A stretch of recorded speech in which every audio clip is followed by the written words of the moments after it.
ابو سعید خدری رضی اللہ تعالیٰ عنہ ایک حدیث بیان فرماتے ہیں نوح علیہ السلام کو لایا جائے گا اور نوح علیہ السلام سے پوچھا جائے گا آپ کی قوم کہتی ہے آپ نے اللہ کی بات ان تک نہیں پہنچائی. نوح علیہ السلام جانتے ہوں گے کہ یہ بات اللہ بھی جانتے ہیں کہ سچی نہیں ہے، لیکن وہ کیونکہ حساب کتاب کا دن ہے اور وہ انصاف کا دن ہے، نوح علیہ السلام اللہ کے سامنے التجا فرمائیں گے کہ یا اللہ میں نے آپ کی بات ان تک پہنچا دی. لوح محفوظ سے سوال ہوگا کہ تمہارے اوپر نوح علیہ السلام کی قوم کی ہدایت اتاری گئی، تم نے کیا کیا؟ تو لوح محفوظ اللہ کے سامنے عرض کرے گی یا اللہ میں نے تیرے سارے احکامات میکائیل تک پہنچا دیے. میکائیل علیہ السلام کو طلب کیا جائے گا، خوف کے مارے ان کے گلے میں غرغرہ ہوگا، آواز نہیں نکل رہی ہوگی، ڈرتے ڈرتے اللہ کے پاس پہنچیں گے. اللہ رب العزت فرمائیں گے کہ کیا لوح محفوظ سے نوح کی قوم کے احکامات تجھ تک پہنچے؟ وہ کہیں گے یا اللہ مجھ تک پہنچے. تو تو نے کیا کیا ان کا؟ اے اللہ میں نے ان کو بعینی ہی جبرائیل تک پہنچا دیا. اس بات پر لوح محفوظ کی خلاصی ہوگی اور جبرائیل علیہ السلام کو طلب کیا جائے گا. حدیث میں آتا ہے کہ جبرائیل علیہ السلام کے گلے میں غرغرہ ہوگا، آنکھیں ان کی پلٹ جائیں گی خوف کے مارے، وہ لرزتے اللہ کے سامنے پہنچیں گے. اللہ رب العزت فرمائیں گے کیا میکائیل نے میرے احکامات تجھ تک پہنچائے؟ وہ کہیں گے اللہ میکائیل نے پہنچائے. اس پر میکائیل علیہ السلام کی خلاصی ہوگی اور جبرائیل علیہ السلام سے پوچھا جائے گا تو نے کیا کیا؟ عرض کریں گے یا اللہ مجھ تک جیسے پہنچے میں نے بعینی نوح علیہ السلام تک پہنچا دیے. اب نوح علیہ السلام کو طلب کیا جائے گا. نوح علیہ السلام باوجود اس کے کہ اتنے جلیل القدر نبی ہیں، آپ گھٹنوں کے بل گر جائیں گے خوف سے. پھر آپ سے پوچھا جائے گا کیا میرے حکم جبرائیل نے تجھ تک پہنچائے؟ نوح علیہ السلام عرض کریں گے یا اللہ بعینی ہی جیسے آپ نے بھیجے جبرائیل نے ویسے ہی مجھ تک پہنچا دیے. اس پر جبرائیل علیہ السلام کی خلاصی ہوگی اور پھر نوح علیہ السلام سے پوچھا جائے گا کہ آپ نے ان احکامات کا کیا کیا؟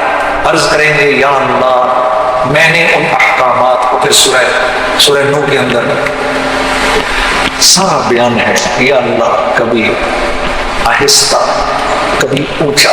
یا اللہ تیرے حکم پہنچانے کے لیے نہ میں نے دن دیکھی نہ رات دیکھی. یا اللہ ان تک جاتا تھا کانوں میں انگلیاں دے دیتے تھے. یا اللہ میں نے ان کو بتایا فَقُلْتُ اسْتَغْفِرُوا رَبَّكُمْ إِنَّهُ كَانَ غَفَّارًا.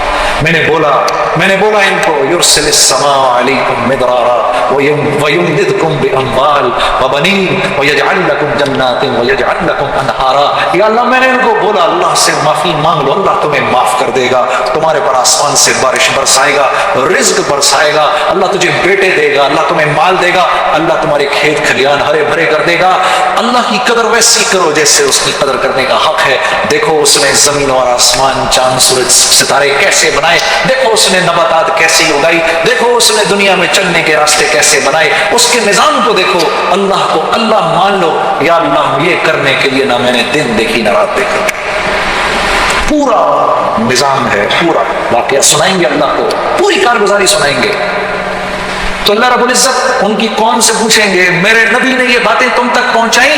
وہ کہیں گے یا اللہ نہیں پہنچائیں. تو نوح علیہ السلام کو حکم ہوگا جاؤ اپنے گواہ لاؤ، جاؤ اپنے گواہ لاؤ. انتہائی پریشانی کی حالت میں سارے محشر کو دیکھیں گے، اللہ کی شان پھر ان کی نظر آپ پر پڑے گی اور کہیں گے اے اللہ مجھے میرے گواہ مل گئے. امت وسط. کون ہے آپ کے گواہ؟ یا اللہ امت محمد یا میری گواہ ہے صلی اللہ علیہ وسلم. ان کی قوم چیخے گی یا اللہ یہ ہمارے بہت بعد میں آئے ہیں.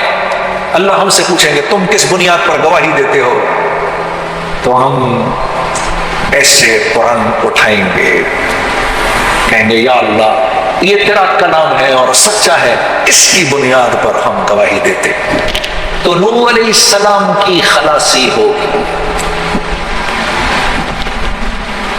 کئی انبیاء علیہ السلام کی ہم گواہی دیں گے یا اللہ یہ سچے ہیں، ان کی قوم جھوٹی ہے. کیا مقام ہے اس امت کا، اور ہمارا رونا کیا ہے؟ میرے گھر 2 روٹی پہنچ جائے۔ میرے عزیز، میرے دوست، یہ نوٹ جو تمہاری جیب میں ہے، اللہ کی قسم یہ کاغذ کے چند ٹکڑے ہیں، سمجھے ہو؟ اور جو بینک میں تمہارا پیسہ پڑا ہے نا، وہ صرف ایک خبر ہے، خبر، اس کے علاوہ کچھ نہیں ہے۔ تم نے تو پلنا ہے اسباب کے بغیر، ہم نے پلنا ہے اسباب کے بغیر۔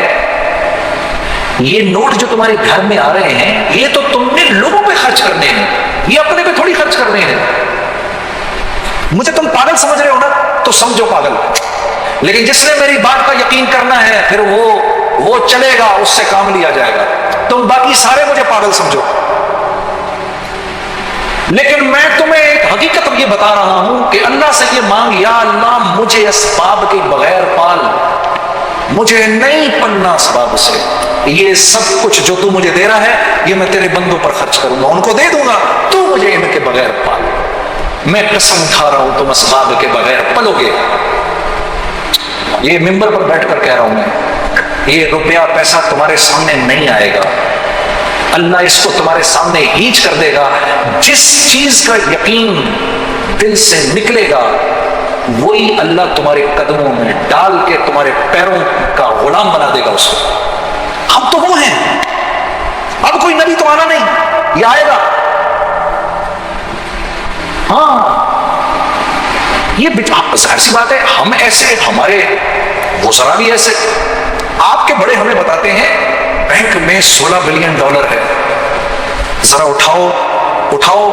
ابھی حیات الصحابہ کہ سیدنا عمر روزانہ بیت المال میں جھاڑو پھیرا کرتے تھے، 1 روپیہ نہیں ہوتا تھا بیت المال کے اندر، اور لوگ ایسے خوشحال تھے کہ ایک زکات لینے والا نہیں ہوتا تھا وہاں پر۔ کیوں؟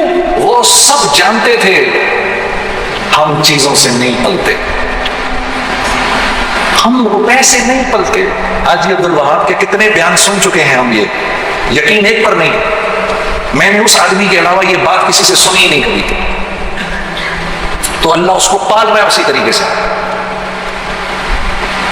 ہاں، ہمیں نہیں ہے ضرورت، اللہ کی قسم ہمیں ضرورت نہیں ہے، ہمیں چیزوں کی ضرورت نہیں ہے، چیزیں تو ہماری محتاج ہیں۔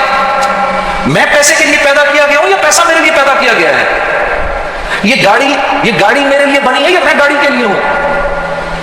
یہ گاڑی تو میرے لیے بنی ہے نا، یا میں اس کے لیے بنا ہوں؟ جو کچھ سنا گیا، اللہ پاک اس پر عمل کرنے والا اور آگے لوگوں تک پہنچانے والا بنائے۔ مزید اصلاحی بیانات کے لیے ہمارا یوٹیوب چینل بیوٹیفل بیان JJ کو سبسکرائب کریں اور ویڈیو کو لائک کریں۔ جزاک اللہ خیر۔